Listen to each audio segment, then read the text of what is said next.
ওং নমঃ ভগবতে বাসুদেবায়। নমস্কার, আমি জ্যোতিষী বাপ্পা শাস্ত্রী। 2025 সালের মার্চ মাস মেষ রাশির রাশিফল নিয়ে আজকে আমি আলোচনা করব। তো প্রথমেই শরীর নিয়ে বলবো। 2025 সালের মার্চ মাসের মেষ রাশির জাতক জাতিকাদের শরীর মোটামুটি ভালোই থাকবে। আপনারা তবে মাঝে মধ্যে একটু ডিপ্রেশনে চলে যাবেন এবং অল্পতেই হাঁপিয়ে যাবেন, এবং মেষ রাশির মহিলা যারা আছেন তাদের গাইনোকাল কিছু সমস্যা দেখা দিতে পারে, এইগুলো ঘটবে। এরপরে যেটা বলবো সেটা হলো অর্থ।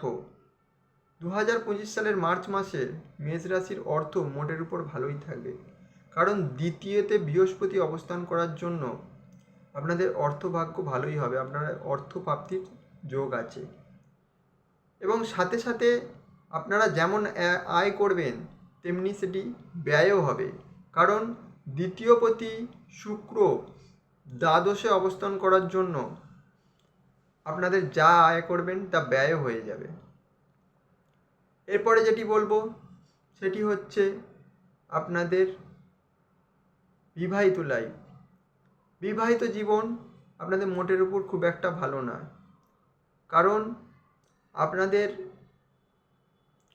সপ্তমপতি মঙ্গল তৃতীয় অবস্থান করার জন্য বিবাহিত জীবন খুব একটা ভালো যাবে না।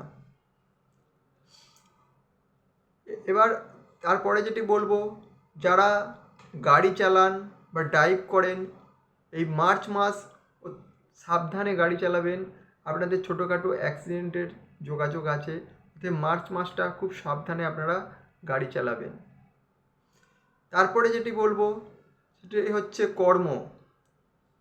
মেষ রাশির মার্চ মাস কর্মভাগ্য ভালোই হবে, আপনাদের নতুন কর্মের যোগাযোগ আছে, আপনারা নতুন নতুন কর্মের সন্ধান নিতে পারেন। এই সময় যদি আপনারা কোনো ইন্টারভিউ দেন বা কর্মের যদি যোগাযোগ হয়, আপনারা অবশ্যই সেটি অ্যাকসেপ্ট করবেন বা নতুন নতুন কর্মের জন্য আপনারা চেষ্টা করুন। আপনাদের কর্মের যোগাযোগ আছে, কর্ম হয়ে যাবে, কারণ দশমপতি শনি একাদশে অবস্থান করার জন্য মার্চ মাসে আপনাদের কর্মপ্রাপ্তির যোগাযোগ আছে।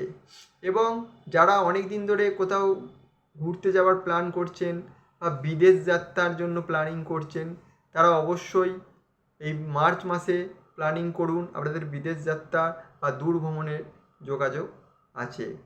তো এই হলো আজকে এই মাসের রাশিফল।